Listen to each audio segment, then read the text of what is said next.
Oh yeah, oh yeah.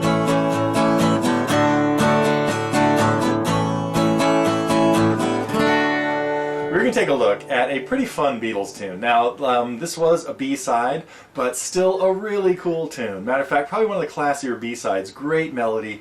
This is I'll Get You. And this was the B-side to She Loves You, their fourth single in the UK. Uh-oh, I'm pretty sure. From Me to You, Back It Up, Please Please Me, Love Me Do, yes, number 4. And it's interesting because this song has a beautiful melody, which I of course can't do justice to.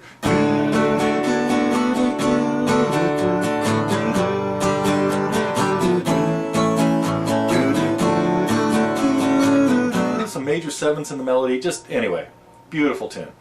And has really interesting combination of the two guitars. Now John really just strums some acoustic guitar, some chords on the acoustic guitar, and George, way in the background, really keeps just kind of a power chord thing going.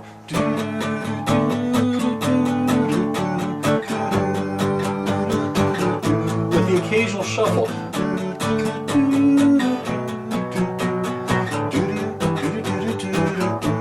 So we'll talk about all that as we break it down in the next segment. But it also shows some of their priorities back in the early days, because this song, they kind of squeezed it in at the end of the session where they had wrapped up after a lot of takes, She Loves You, that they knew was going to be, well, the A side of their next single. And so they were kind of pressed for time, and they got the recording, the music part down, they got the vocals kind of down, minus a few glitches. John is notorious for messing up words and just not paying too much attention to them, where Paul is, maybe notorious is not the best word, but Paul's attention to detail with getting the lyrics right was a high priority for him. For John, it was always a really low priority. And this song shows, oh, where is it? It's at about a minute 15, 14 in, 17, something like that. Shows the best example of them singing different words, and we don't really care. It's on the line, there's gonna be a time when I'm gonna change or make your mind. I think, anyway, they sing different lines there, they sing different words. We don't care. They didn't take time to go back and fix it, because what they really wanted to do was overdub a harmonica part. And there was a lot of harmonica in these early songs. So the sparse instrumentation that they used of frequently just one acoustic guitar, one electric guitar, sometimes overdubbing harmonica on things like Please Please Me, even on From Me to You, and just came up with these great short songs.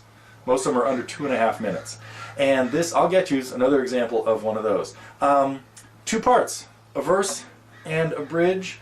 And the bridge only gets done once. They come back, and really typical format. Sometimes they have a cool, like a little intro. In this case, they do. It's just they're singing "Oh Yeah" over D's and A's. If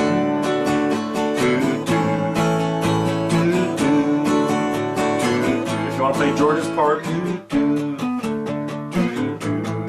go up to the 5th fret on the 5th string and play the D power chord, and add the 6 on beats 3, 2, and 4.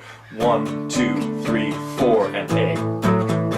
So if you have 2 of you doing this, have one play it as power chords and have the other strum through the chords for real, and then work on the harmonies and all kinds of other cool stuff. So mostly chords in the key of D. This one is one of their easier ones. It does have a B minor, so you do have to play a bar chord, but if you could get away with a small B minor, if you're not up to bar chords, so I'm going to rank this one probably even down at a 3. Because all the rest of the chords are fairly normal. We need D's, G's, and A's. I would play the G's like we did in Thank You Girl, where you're going from D to G, and John did this a lot, plays his G with both notes up on the 3rd fret of the 1st and 2nd strings. And also trying to keep common notes when you're going from D to G, or G to A with your 3rd finger just sliding when you're going from D to A, which doesn't happen as often in this song, it doesn't at the turnaround. Keeping your 1st finger where it is, and when you're going from G to A, keeping your 3rd finger in contact with the 2nd string and just sliding it back to the 2nd fret. Okay, that may be enough info for you to be able to play this song right now if you go listen to the original. Now, the original is on Past Masters Volume 1, because George Martin back in those days rarely had singles. He only really on the first album did he have the 2 hit singles and their B-sides included on the album. And that was so that because they had recorded 4 songs and in one day went in and recorded 10 more and popped out their first album, Please Please Me. In between that and the second album with the Beatles, that's when they got the next couple of singles recorded. From Me to You and She Loves You with Thank You Girl and I'll Get You. And so those four did not show up on the album. With the Beatles ended up being a separate thing. Now, here in the U.S., some of the songs from With the Beatles, which was released here as Meet the Beatles, were released as singles and had kind of a life of their own, even though they were on the album. So the Capitol albums, save that discussion for a whole nother day, but the first seven albums were quite different. Matter of fact, we even had more of them back out here. It wasn't until Sgt. Pepper that they were pretty much matched up. Okay, enough Beatles history, enough trivia about I'll Get You in the next segment, and if you've seen some of these lessons, especially on the B-sides, they are short because these are pretty simple, nothing too fancy to do in them. We'll just walk through the progression and talk about the arrangement coming up in the next and last segment.